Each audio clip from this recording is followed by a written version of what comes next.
عارفين بنور معرفته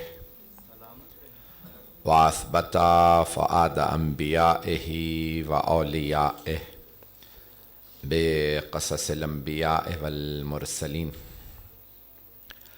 وأكمل إيمان المسلمين والمؤمنين بولاية علي أمير المؤمنين عليه السلام.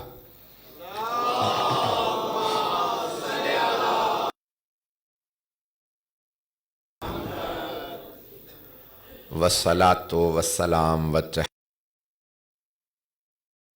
موجودات العبد المؤيد والرسول المسدد المصطفى الأمجد المحمود الأحمد أعني أبا القاسم محمد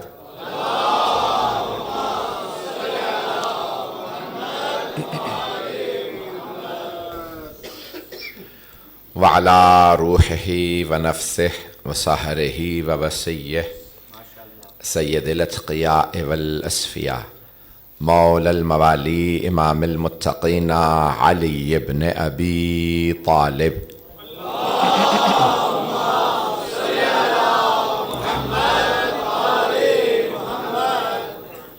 وعلى أوصيائه لا سيما بقية الله في الأرضين روحي وأرواح العالمين لتراب مقدمه الفدا واللعنة الدائمة على أعدائهم أجمعين من الآن إلى يوم الدين. علمی ہے، ایک علمی درسگاہ ہے اور جسے آل محمد کی تعلیمات کے لیے تعمیر کیا گیا ہے. عزیزان گرامی، میں نے جس آیت کا انتخاب کیا ہے سورہ آل عمران آیت نمبر 134، چند جملے سن لیجئے. میں ایک مقدمہ پیش کروں گا اور پھر چند مطالب جو ذہن میں سب مطالب لایا تھا شاید میں تمام بیان نہ کر سکوں. علماء کرام کی محبت اور ان کے اسرار پہ حاضر ہوں آپ کی خدمت میں. تو اللہ سبحانہ و تعالیٰ جب بیان کر رہا ہے عظمت متقین کی، اہل تقوی کی، تو کہتے ہیں الذین ينفقون فی السراء والضراء، جو راہ خدا میں انفاق کرتے ہیں، خرچ کرتے ہیں، آسائش اور آسانی میں بھی اور سخت وقت میں بھی.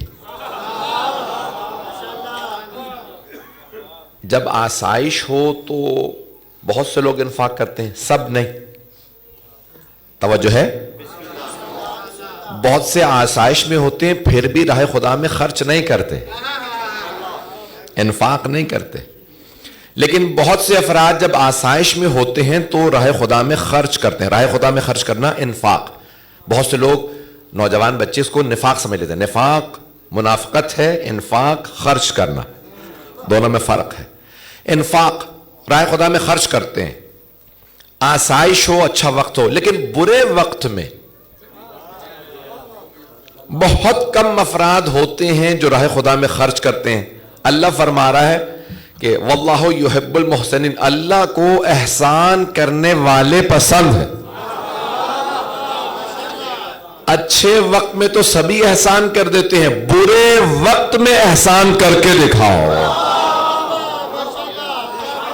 مجھے نہیں معلوم میرے جملے پہنچ رہے ہیں یا نہیں. عزیزان گرامی، اچھے وقت میں تو سبھی احسان کرتے ہیں، نیکی کرتے ہیں، راہ خدا میں خرچ کرتے ہیں. آل محمد خود روزے سے ہوں تب بھی روٹیاں دیتے ہیں. اب میرا شاید جملہ پہنچ گیا ہے. الذین ينفقون فی السراء والضراء، سین سے سرا، ذات سے ذرا. اللہ کہہ رہا ہے اچھے وقت میں بھی برے وقت میں بھی راہ خدا میں خرچ کرتے ہیں.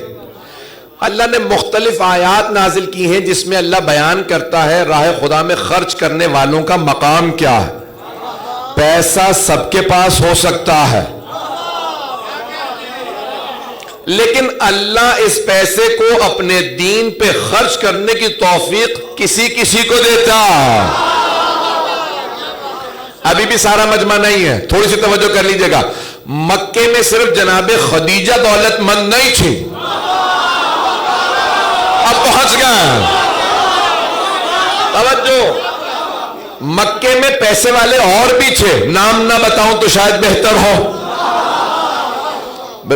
اتبا کے پاس بھی پیسہ تھا, ابو سفیان کے پاس بھی تھا, ابو جہل کے پاس بھی پیسہ تھا, لیکن جب اللہ نے پیسے والوں پہ نظر دوڑائی تو اللہ کی نظر رکی حضرت خدیجہ پہ. اللہ کو کسی کا پیسہ پسند ہی نہیں آیا سوائے حضرت خدیجہ کے. اللہ نے فرمایا خدیجہ کی دولت اتنی پاک ہے کہ میرے دین پہ خرچ ہو. اور پھر اللہ نے کہا خدیجہ آپ نے اپنی دولت میرے دین پہ, میرے حبیب پہ قربان کی. اے خدیجہ آپ نے ساری دولت میرے دین پہ قربان کر دی. میرے لا زوال خزانے میں جو سب سے انمول بی بی ہے وہ ہے فاطمہ.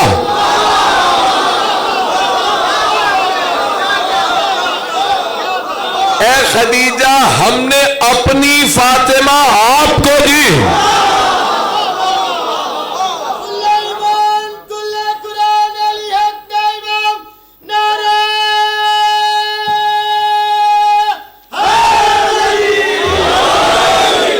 توجہ فرما رہے ہیں عزیزان کرام, یہ مقام اور عظمت ہے جناب خدیجۃ الکبریٰ سلام اللہ علیہا کا کہ انہوں نے ملیکۃ العرب ہوتے ہوئے ساری دولت اسلام پہ قربان کی, سرور کائنات پہ قربان کی. اللہ نے کہا ہے خدیجہ میرے خزانے میں سب سے انمول بی بی فاطمہ. اللہ کے خزانے میں سیدہ سے زیادہ کسی کا مقام نہیں. سارا مجمع نہیں ہے, جناب سیدہ سے مقام کسی کا زیادہ نہیں. اللہ فرما رہا ہے اے خدیجہ میری دولت میں میرے خزانے میں سب سے انمول فاطمہ. قیامت تک جب بھی کوئی کہے گا کون فاطمہ تو کہیں گے خدیجہ کی بیٹی.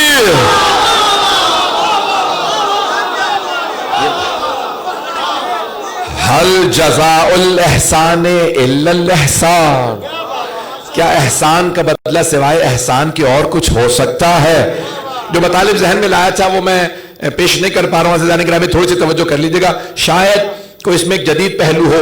تو اب اچھے وقت میں سب خرچ کرتے ہیں, برے وقت میں خرچ کرنا بڑا مشکل ہوتا ہے. اور اگر کوئی زندان میں ہو وہاں سے بھی در پہ آنے والے کو خالی نہ جانے دے, اسے موسیٰ کاظم کہتے ہیں. مقام و عظمت موسیٰ بن جعفر علیہ السلام میں تقابل پیش کرنا چاہتا تھا لیکن تھوڑی سی توجہ کر لیجئے گا. تو اب اللہ نے ایک نبی موسیٰ بھیجے, کچھ لوگ پہنچ گئے, میں ایک تقابل پیش کرنا چاہ رہا ہوں. شاید میرے مکمل تجزیے کے بغیر آپ پہنچ جائیں یا شاید مجھے پورا تجزیہ کرنا پڑے. عزیزان گرامی حضرت موسیٰ, نبی موسیٰ علیہ السلام جو ہیں, ان کے متعلق مشہور ہے ان کا غیظ و غضب, ہیبت موسیٰ مشہور ہے. ایسا ہی ہے؟ مجھے رسپانس نہیں مل رہا, تھوڑی سی توجہ کر لیجئے گا. جناب موسیٰ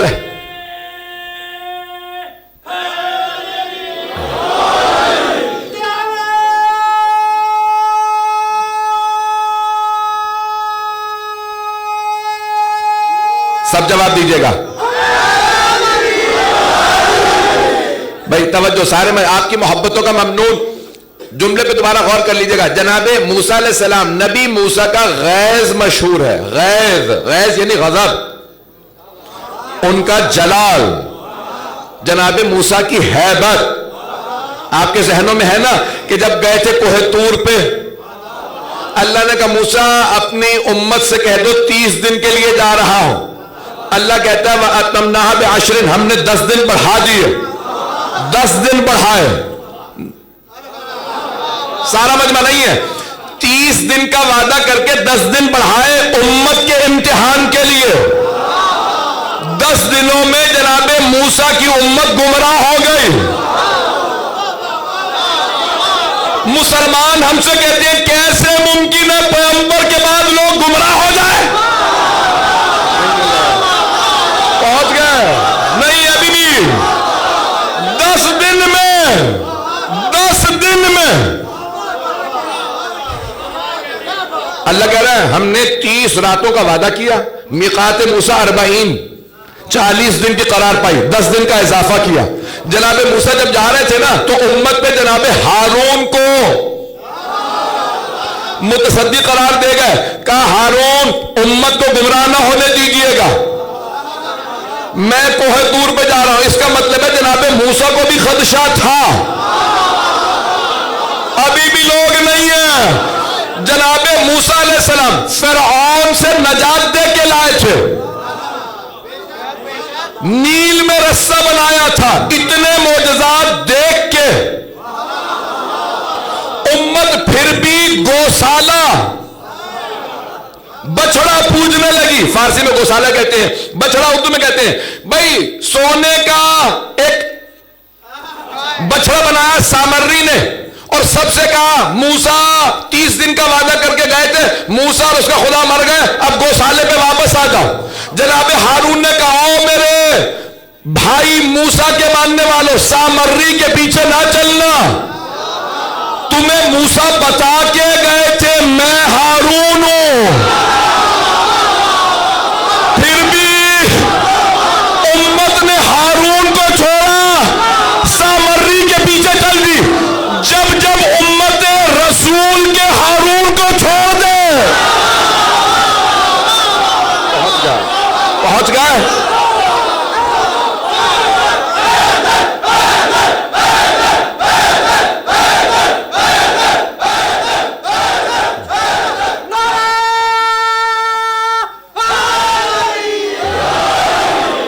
توجہ فرما رہے ہیں عزیزان گرامی؟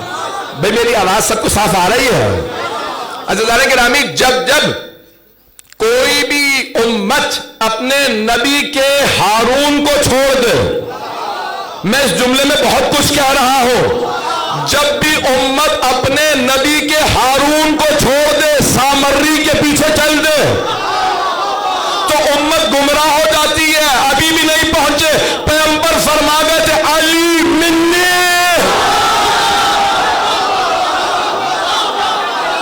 بے منزلت ہو۔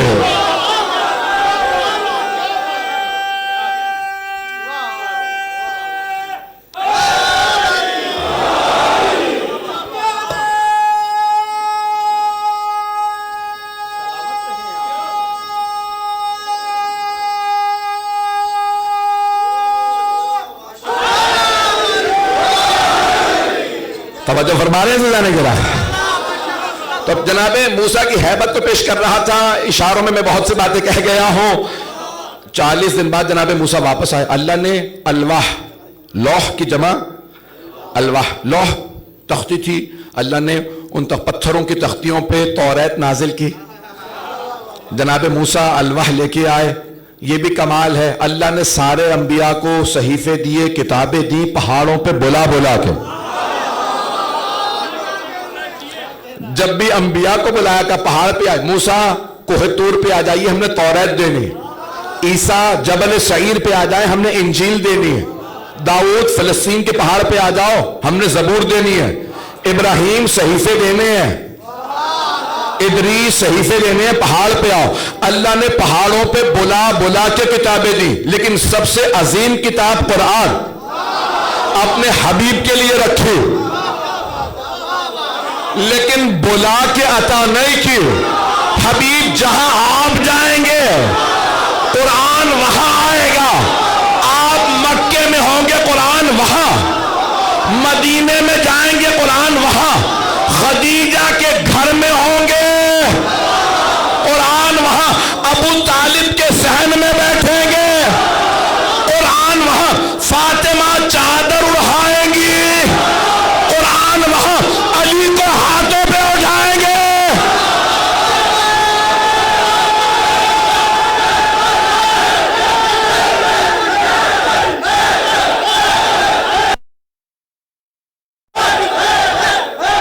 بھائی توجہ فرمائیے گا۔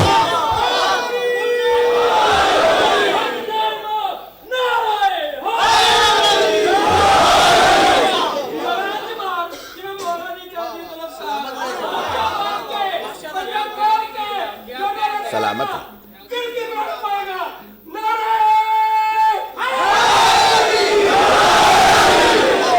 توجہ فرما رہے ہیں؟ میں نے تو مکمل ہی نہیں کیا. عزیزان گرامی، پیغمبر سنگریزے ہاتھ میں لیے بیٹھے ہوں گے، قرآن آئے گا، حسنین کو کاندھوں پہ بٹھائیں گے، قرآن وہاں آئے گا. غار میں ہوں گے، قرآن وہاں. جنگ میں ہوں گے، قرآن وہاں. نماز میں ہوں گے. میں نے ابھی تک مکمل نہیں کیا، ابھی نعرہ نہ لگائیے گا. میرا آپ سے وعدہ، ہر آدمی نعرہ لگائے گا. جملہ سن لیجئے، اللہ نے پیغمبر کو بلا کے قرآن نہیں دیا. میرے حبیب آپ جہاں جائیں گے ہم قرآن وہاں بھیجیں گے. لیکن جب اللہ نے علی کو کعبے میں بھیجا، کب میرے حبیب آپ نے مانگا تھا.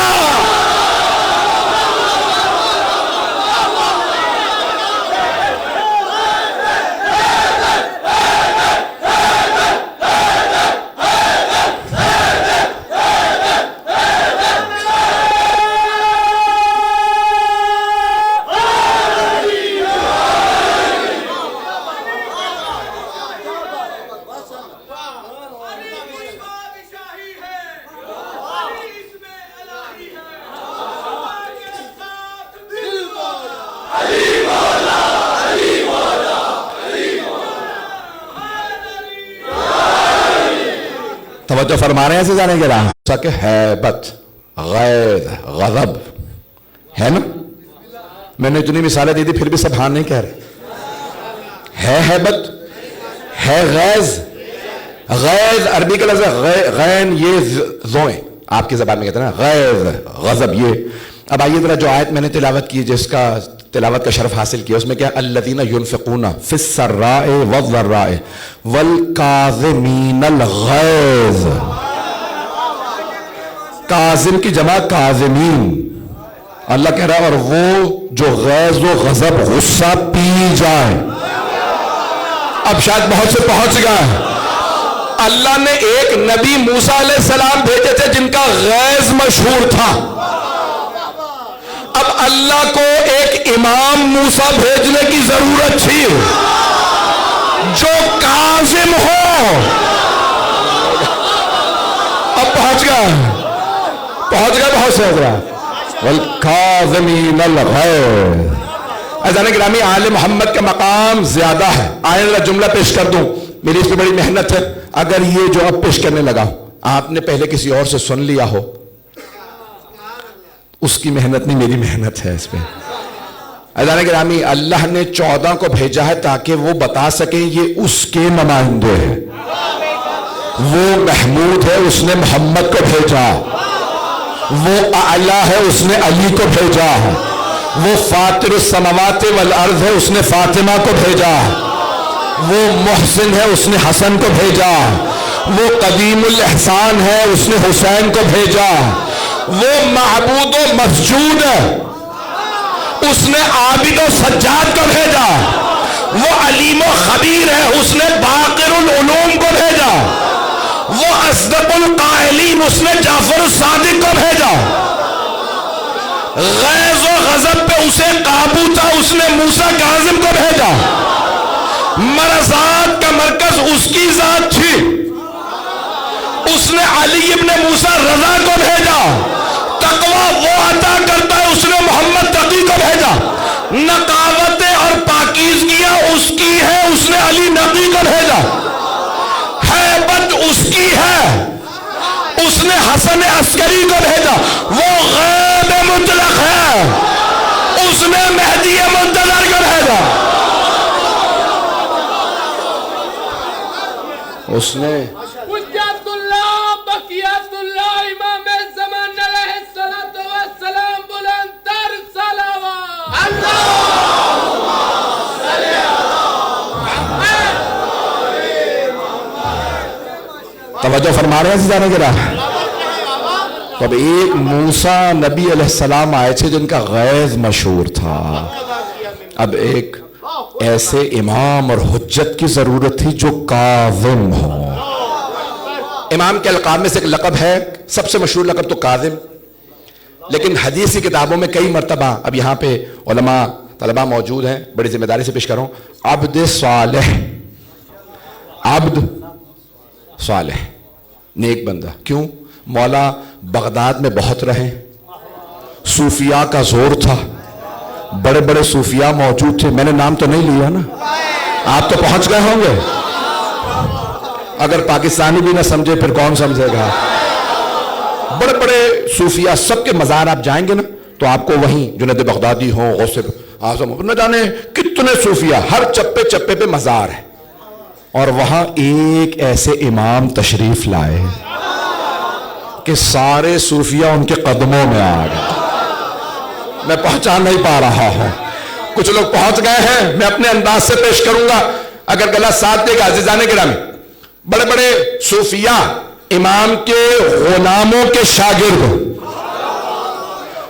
میں ایک اہل سنت کے علماء کا میرے ساتھ قافلہ تھا تو کہا کہ بھئی آپ بار بار کہتے ہیں شیخ عبد القادر. میں نے کچھ نہیں کہا ہے. تو کہنا ہے وہ تو سید تھے. میں نے کہا بھائی کیسے سید، آپ یہ سید بنا دیا آپ نے. کہنے لگے استغفر اللہ رب، باہر ان کے شجرہ لکھا ہوا. میں نے کہا تصویر لائیں، وہ تصویر لے کے آ گئے. کہنے لگے یہ دیکھیں چھٹے امام علیہ السلام کے. میں نے کہا یہ آپ پڑھیں ذرا غور سے. امام صادق کے بعد امام موسیٰ تھے، امام رضا، اور اس کے بعد کیا نام لکھا؟ تو انہوں نے کہا معروف کرخی. میں نے کہا یہ امام کے بیٹے نہیں تھے، دربان تھے. پتہ نہیں لوگ ہیں یا نہیں ہیں. کچھ لوگ پہنچ گئے، کچھ سب کچھ کہلوا کے. عزیزان گرامی، میرا مسئلہ یہ ہے، میں باہر سے آتا ہوں، پاکستان میں کچھ لوگوں کی برائی کرو تو جیل جاؤ، اور تعریف کر دو تو جہنم جاؤ.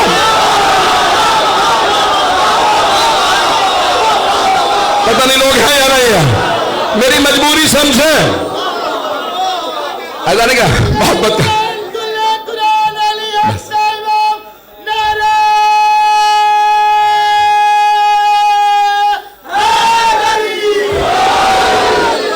بھائی جس محبت سے دیکھ رہے ہیں نا میرے بچے، میرے بزرگ، مجھے سب اسی محبت سے سن لیجئے گا، وقت نہیں ہے.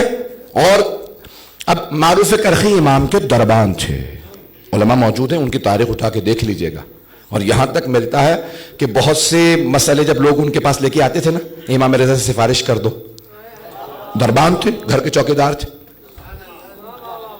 امام سے ملاقات کروا دو تو وہ کہتے تھے بھئی امام عبادت کر رہے ہیں، کام مجھے بتا دو. ایک بہت پہنچا ہوا آدمی تھا، کہیں گے تو دربان، میں امام سے ملنے آیا ہوں، کام تو کر دے گا. کہا میں دربان ہوں لیکن امام کا.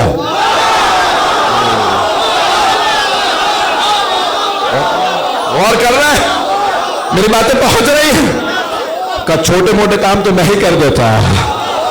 اور خدا کی قسم وہ جو آیا تھا کہتا ہے پھر پوری زندگی معروف کرخی کا واسطہ دے دے کے میں کام کرواتا رہا. پوچھا کیسے؟ کہ میں یہ کہتا تھا او پانی کے فرشتے، امام رضا کے غلام معروف کرخی نے کہا تھا. پتہ نہیں لوگ ہیں یا نہیں. تو جانے کے نام جملے پیش کر رہا ہوں تو اب یہ تمام کے تمام جہاں پہ بھی آپ چلے جائیں گے جتنے بڑے بڑے صوفیاء پیر ہیں وہ سب کے سب آل محمد کے غلام. انہیں مقامی تب ملا جب غلامی کی ہے. میں جملے پیش کر رہا ہوں. تو ایک بہت بڑا نام ہے. اچھا البتہ یہ نواب تھا، آپ کی زبان میں کہتے ہیں نواب کا سردار تھا، اپنے قبیلے کا نام تھا بشر. بہت سے لوگ اس کو بشر پڑھ دیتے ہیں، لکھا ایک بشر، بشر نام ہے. اور صوفیاء میں کہتے ہیں بشر حافی. حافی کہتے ہیں ننگے پیر چلنے والا. میں بھی پیش کرنے لگا ہوں کہ انہیں کیوں کہا جاتا ہے بشر حافی، ننگے پیر. پیروں کے نام ہوتے ہیں نا مختلف القاب. پاکستان میں تو پیر ہوتے ہی نہیں. آپ لوگوں کو تو پتہ ہی نہیں، پر میں نے پیر دیکھے. بھائی میں کہہ رہا ہوں تو ہاں ہو تو کریں. ہوتے ہیں یا نہیں ہوتے؟ پیروں کے سب کے لقب ہوتے ہیں. مثال کے طور پہ شیرینی والے، یہ والے، وہ والے ہوتے ہیں نا ایسے. تو اب سب ان کا نام ہے بشر حافی. کون سے پیر صاحب؟ ننگے پاؤں رہنے والے بشر حافی. میرے بہت سے بھائی، میرے بچے پہنچ گئے. تو اب وہ نواب تھے، پیسے والے رئیس، بہت پیسہ. گھر میں غلاموں کنیزوں کی ایک لمبی فہرست تھی. شراب کا جام ہاتھ میں تھا اور شراب پیتے ہوئے جام اس نے اپنی حویلی سے باہر پھینکا. ایک کنیز کو آواز دی، جا کے وہ ظرف واپس لا، سونے کا تھا برتن. کنیز دوڑتی ہوئی، کنیز تھی بیچاری، دوڑتی ہوئی باہر گئی تو دیکھا امام موسیٰ کاظم گزر رہے ہیں. مجمع کی توجہ رہے. 7ویں امام کا گزر ہو رہا. اب وہ کنیز تو امام کو نام سے نہیں جانتی تھی, اس نے صرف چہرہ دیکھا. دیکھنے کے بعد مبہوت ہو گئی, ہیبت میں آ گئی, کہنے لگی لگتا ہے چاند زمین پہ اتر آیا ہے. پتہ نہیں لوگ ہیں یا نہیں ہے, اسی محبت سے چلتے رہیے گا. اس نے ایک مرتبہ امام کو دیکھا, کنیز تھی, وہ آدمی عیاش تھا, سر پہ چادر نہیں تھی, وہ برتن سونے کا شراب کا جو جام تھا تلاش کرنے لگی. تلاش کیا, امام کو سلام کیا. غلام و کنیز بھی دیکھتے تھے تو مانتے تھے یہی مولا ہے. رکی, سلام کیا. امام نے جواب دیا, کہا گھر میں رہنے والا عبد ہے یا حر؟ میں نے عربی کے لفظ استعمال کیا جان بوجھ کے. امام نے جو لفظ استعمال کیا تھا اہوا عبد و حر, وہ غلام ہے یا آزاد؟ غلام کو کہتے ہیں عبد, آزاد تو کہتے ہیں حر. امام نے کہا وہ عبد ہے یا حر, غلام ہے یا آزاد؟ دیکھیں سبق کتنا بڑا دے رہے ہیں امام نے. امام تو جانتے ہیں. امام نے سبق دیا, کہا عبد ہے یا حر؟ کہا کنیز تو میں ہوں, وہ آزاد ہے. امام نے کہا آزاد ہی لگتا ہے, عبد نہیں لگتا. پتہ نہیں لوگ ہیں یا نہیں ہیں, کچھ لوگ پہنچ گئے.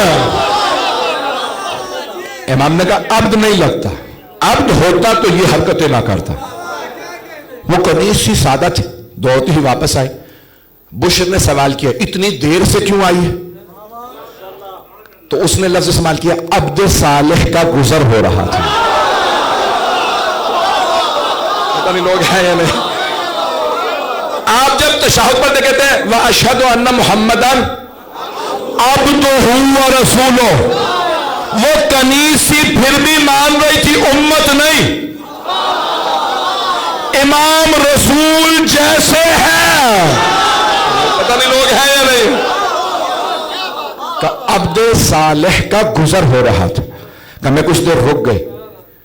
بشر نشے میں تھا. کہ کیوں؟ انہوں نے کچھ کہا؟ کہا انہوں نے سوال کیا گھر میں جو ظرف باہر پھینکتا ہے, جام پھینکتا ہے, وہ عبد ہے یا حر؟ بشر کا نشہ اترنے لگا. کہا یہ سوال کیا, تو نے کیا جواب دیا؟ کہا میں نے کہا میں کنیز ہوں, وہ تو حر. کہا ہاں. جواب دیا حر ہی لگتا ہے, عبد نہیں لگتا. عبد ہوتا تو ایسا نہ کرتا. بشر کا نشہ اتر گیا, شراب کے نشے میں تھا. امام کا جملہ سنا, اس کا نشہ اتر گیا. پیر صاحب کا نشہ اترا. ایک مرتبہ کہا عبد صالح گئے کہاں؟ کنیز نے کہا اس طرف گئے. ننگے پاؤں دوڑتا ہوا حویلی سے نکلا. امام کو دیکھا, رو کے کہنے لگا آپ نے میرے لیے کیا کہا تھا؟ امام نے کہا میں نوابوں سے ڈرتا نہیں, جو کہا تھا پھر کہوں گا. اگر تو عبد ہوتا تو بندگی کرتا. امام کے قدموں میں گرا. کیا مجھ جیسے گناہگار کی بھی توبہ قبول ہو سکتی؟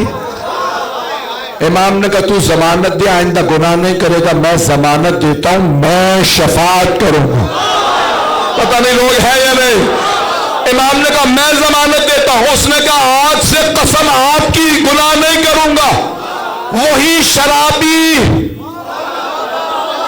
وہی نواب صاحب تائب ہوئے, پیر بنے.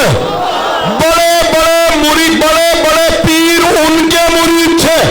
ان سے پوچھتے ننگے پاؤں کیوں رہتے ہو؟ کہ جب عبد صالح نے ضمانت دی ننگے پاؤں تھا.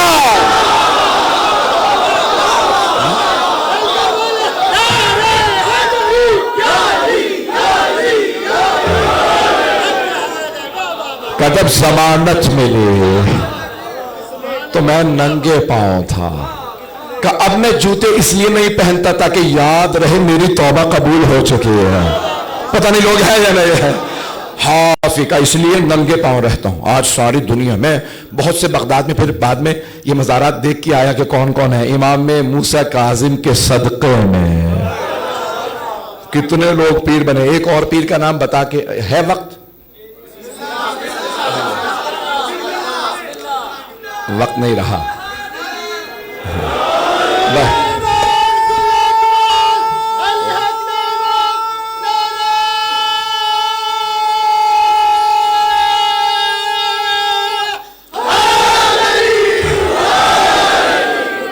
ممنون ہوں آپ کی محبتوں کا. ایک نام آپ نے بہت سنا ہوگا, ان کا نام غلط لیا جاتا ہے, نام ہے بہلول. بہلول صحیح نہیں, بے پہ پیش ہے. ان کا اصل نام یہ نہیں تھا, عمر ابن وہب نام تھا. اور بہلول کہتے ہیں چٹکلے باز کو. چٹکلے باز سمجھتے ہیں؟ بہت مذاق کرنے والا آدمی, لیکن حاضر جواب, وقت پہ جواب دینے والا. لوگ انہیں نہ جانے کیا سمجھتے تھے, انہوں نے 5 اماموں کا دور دیکھا تھا. نہ میں امام کے دور تک رہے, خدا کی قسم کوئی اتنی قربانیاں نہیں دیتا. وزیر تھے, خالازاد بھائی تھے ہارون رشید ملعون کے خالازاد بھائی تھے, وزیر تھے. لیکن جب ان کی مخبری ہوئی تو انہوں نے کہا پھر میں قبروں پہ سو لیا کروں گا, محل میں نہیں رہوں گا. پاگل پنے کے لیے سرٹیفکیٹ نہیں چاہیے ہوتا. حرکتیں کرنے لگے سبھی کہیں گے پاگل ہے. آل محمد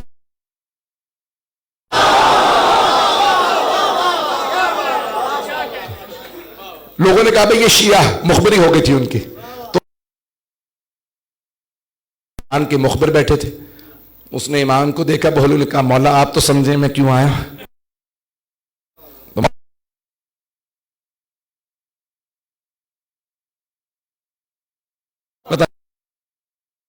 انہوں نے کہا میں جنون طاری کر لیتا ہوں. ہارون نے کہا پتہ نہیں تھا کہ ایسے پاگل شیعہ بڑے بڑوں کو پڑھو سارا. بھئی یہ وقت نہیں رہا, میں یقین مانے جو مطالب ذہن میں لایا تھا. تو جناب بہلول دانا بہت سادگی سے رہنے لگے, سڑکوں پہ کوڑے سے روٹی اٹھا کے کھا لیتے تھے. ایک دن ہارون کو ترس آیا, جاؤ بہلول کو بھی دے دو.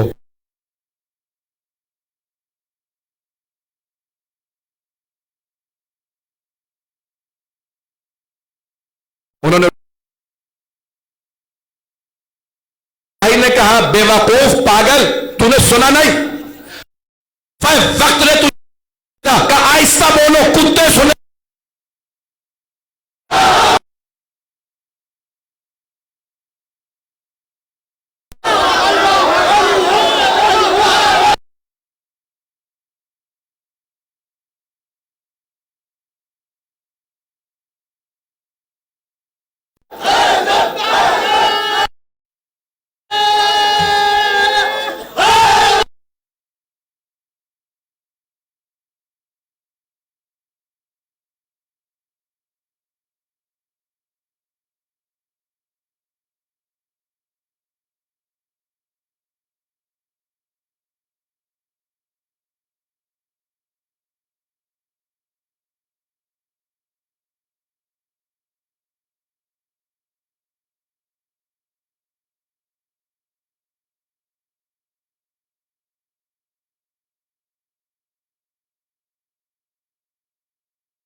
آدمی نا انہیں محل میں آنے جانے کی اجازت تھی. ایک دن محل میں آئے, صبح کا وقت تھا, ابھی ہارون نہیں آیا تھا.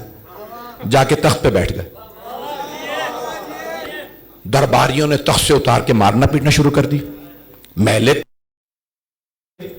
اب تھے بزرگ, رونے لگے. اتنے میں ہارون آ گیا, آ کے پوچھا درباریوں سے یہ بہلول کیوں رو رہا ہے.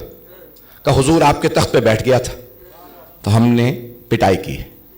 بہت خوش ہوا کہ اچھا کیا یا نہیں. تو ہمارا عقیدہ یہ چھٹے امام نے بیان کیا, حرام محمد حرام الی یوم القیامہ وحلالہ حلال الی یوم القیامہ.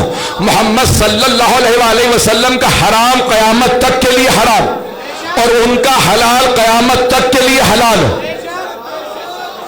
ہم کہتے ہیں ہمارے 12 امام معصوم ہیں. جب وہ معصوم ہو کے پیغمبر کے حلال کو حرام نہیں کرتے تو صحابہ تو معصوم بھی نہیں ہے.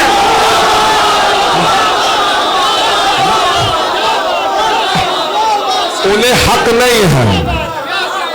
صحابہ کو حق نہیں ہے کہ حلال محمد کو حرام قرار دے دیں. بس کہا بھی آپ لوگ جہاں جہاں بیچ میں سوال بھی کرتے رہتے ہیں، اور یہ مجلس یقین مانی میں صرف ان علماء کرام کی محبتوں کی خاطر حاضر ہوا ہوں. آپ سلامت رہیں. حضران گرامی آخر جملے سن لیجئے. امام نے بہت زیادہ زندان دیکھا. الفاظ ہے ما زال ينتقل من سجن الى سجن. سجن کہتے ہیں زندان کو. امام ایک زندان دوسرے زندان سے تیسرے زندان، کبھی یہ زندان کبھی وہ زندان، چھپا کے رکھا جاتا تھا کہیں یا جنگ کر کے نہ کروائے.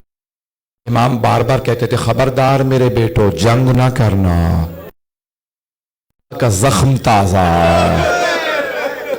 میں اپنے انداز سے پیش کر رہا ہوں.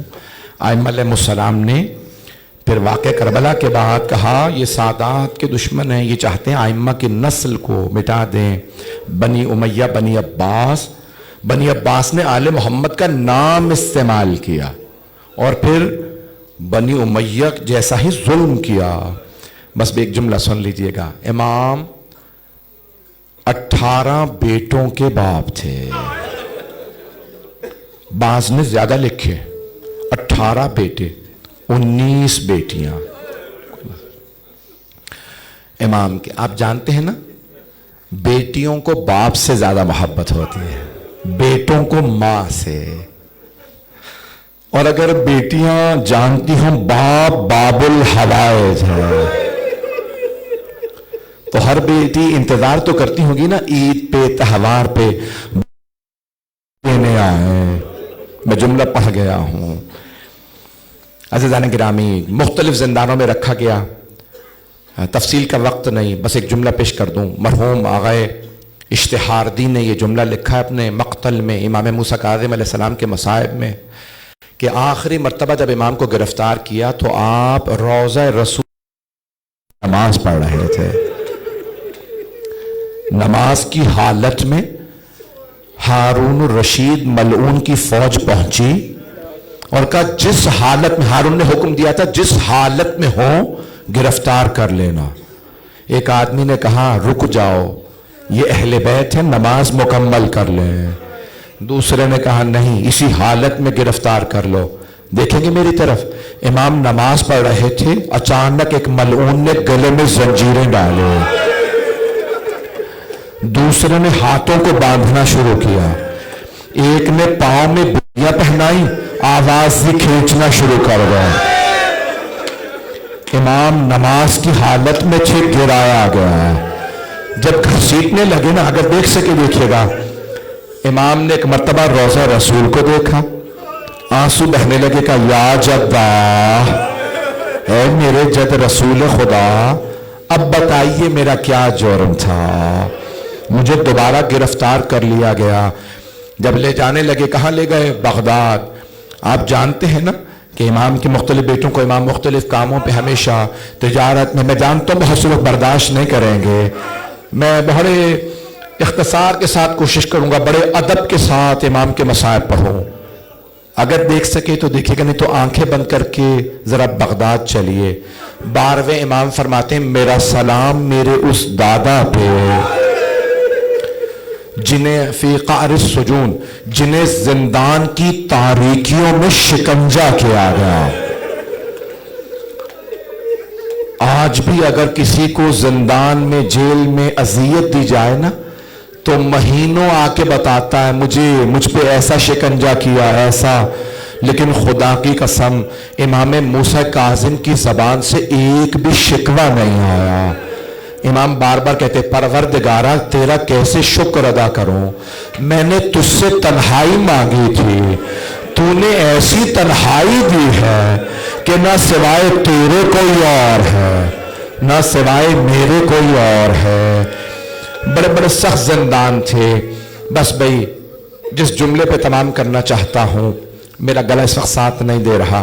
ہارون الرشید نے ایک مفتی سے کہا فتویٰ دے یہ واجب القتل ہے. میں نے تو جملہ پڑھ دیا. کا فتویٰ دے یہ واجب القتل ہے. اس نے کہا انہوں نے کوئی گناہ نہیں کیا، غلطی نہیں کی، لغزش نہیں کی، کیسے فتویٰ دے دو؟ کہ پھر کیسے فتویٰ دے گا؟ کہ ایک گناہ کروا دے، علیہ باللہ معاذ اللہ، ایک گناہ کروا دے، میں فتویٰ دے دوں گا یہ واجب القتل ہے، پھر تو پھانسی دے دے، زہر دے دے. تو کہا کیسے گناہ کرواؤں؟ علیہ باللہ اس نے ایک بدکارہ کو کہا پیسے دیتے ہیں، زندان سے کہا زندان میں چلی جائے. آپ جانتے ہیں نا جناب یوسف نے کیا کہا تھا؟ پروردگارا رب السجن احب الیہ مما یدعوننی الیہ. پروردگارا یہ خواتین مجھے بدنام کر دیں گی، میں نبیوں پاک ہوں، پروردگارا مجھے زندان بھیج دے تاکہ میں بدنام نہ ہو جاؤں. امام موسیٰ کاظم علیہ السلام پہلے سے زندان میں تھے. جب وہ بدکارہ کو لائے نا رات دروازے پہ، کہا اس کے ساتھ ایک بدکاری کے بعد تجھے جتنا پیسہ کہے گا ملے گا. جیسے ہی انہوں نے دروازہ بند کیا، امام علیہ السلام سجدے میں تھے، اٹھے، کہ ہاتھ کا اشارہ کیا، کہ قریب نہ آنا. امام نے ہاتھ سے اشارہ کیا، جنت تک سارے نظارے کھل گئے، سارے حجاب ہٹ گئے. جنت کی ساری مخلوقات نے آواز دے کے کہا اس بدکارہ سے قریب نہ جانا، یہ حجت خدا ہے، جنت ان کی مشتاق ہے، یہ ساری نعمتیں اس کے صدقے میں ہے. وہ بدکارہ تھی، اس نے کبھی جنت نہیں دیکھی تھی. آنسو بہنے لگے، ہاتھ باندھ کے کہنے لگی اے عبد صالح، کیا مجھ جیسوں کی بھی توبہ قبول ہو سکتی ہے؟ امام نے کہا توبہ کر لے، میں ضمانت دیتا ہوں. امام سجدے میں گئے، اپنی آبادی حجاب کر وہ سجدے میں گئی، پوری رات روتی رہی. جب فجر کے بعد سپاہی آئے نا، انہوں نے آواز دی، ہو بدکارہ تجھے سجدوں کے لیے پیسے نہیں دیے تھے؟ کہ خبردار، میرے آنا میری توبہ قبول ہو گئی ہے. یہ عبد صالح ہے، یہ اللہ کا مقام ہے، خبردار انہیں ہاتھ نہ لگانا. تمہیں نہیں معلوم یہ کیسا ہے، میں نے رات یقین پالی ہے. میں نے تمام کر دیا، 2 منٹ کی زحمت دوں گا. اذان گرامی، اگر مجھے دوسرے شہر نہ پہنچنا ہوتا تفصیل سے سارے مسائل پڑھتا. رونے میں بخل نہ کیجیے گا. ہارون رشید ملعون نے کہا میں جاسوس بٹھاتا ہوں، وہ اس کی شیعہ، میں بدکار بھیجتا ہوں، وہ اس کے پاس جا کے توبہ کر لیتے ہیں. کیا کروں؟ ایک آدمی سے کہا میں اتنے پیسے دوں گا، کسی بھی طرح سے فتویٰ دو، میں اس کو زہر دے دوں. بس بھائی امام کو زہر دیا.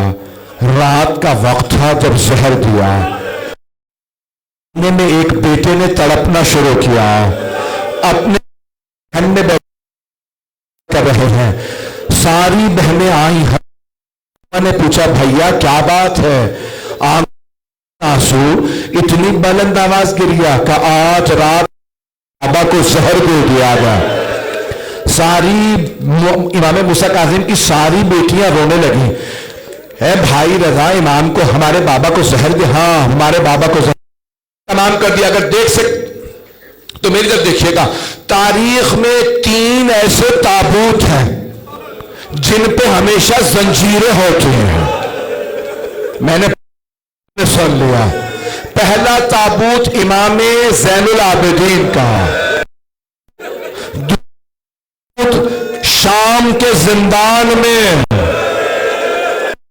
ہونے والی ایک چھوٹی سی بی بی کا، تیسرا پلے بغداد پہ رکھے ہوئے ایک تابوت پہ جینے تھی. 12ویں امام کہتے ہیں امام موسیٰ میرا سلام میرے اس دادا پہ جن کا تابوت 4 مزدور اور ایک 5ویں مزدور کو پیسے دیے گئے. جا کے سامنے نعرہ، جانتے وہ کیا نعرہ لگاتا تھا؟ ماتا امام الرافضہ، رافضیوں کا امام مر گیا. جیسے پلے بغداد پہ تابوت قریب میں کاظمین تھا، وہاں شیعہ تھے. ایک شیعہ فوراً پلے بغداد پہ آیا، کہا او مزدوروں کس کا لاشا ہے؟ گیا ہے کہ ہمارے امام مرتے نہیں، ہمارے امام شہید ہوتے ہیں.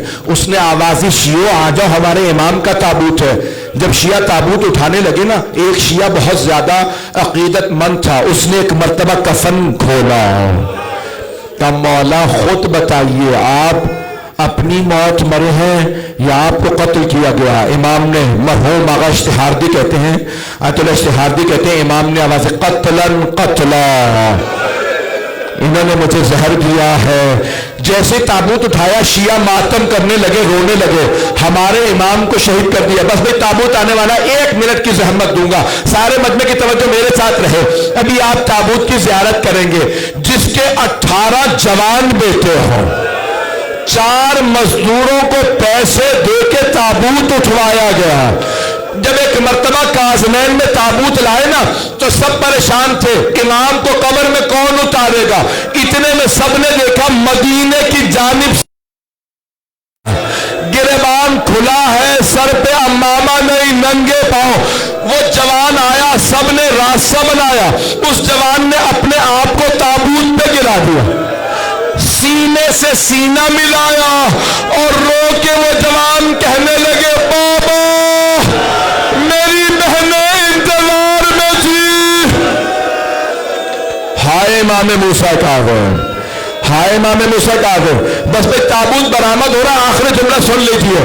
آپ جانتے ہیں نا جب کسی کو قبر میں اتارا جاتا ہے بڑی تعظیم سے، کچھ لاشا دینے والے ہوتے ہیں، کچھ لاشا لینے والے۔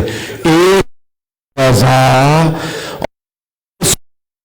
لیکن میں ہاتھ جوڑ کے کہوں گا اے آپ نے تعظیم سے لاشا اتارا، مولا ذرا کربلا میں آ کے دیکھیں، لاشے پہ گھوڑے دوڑائے گئے، یا حسین یا حسین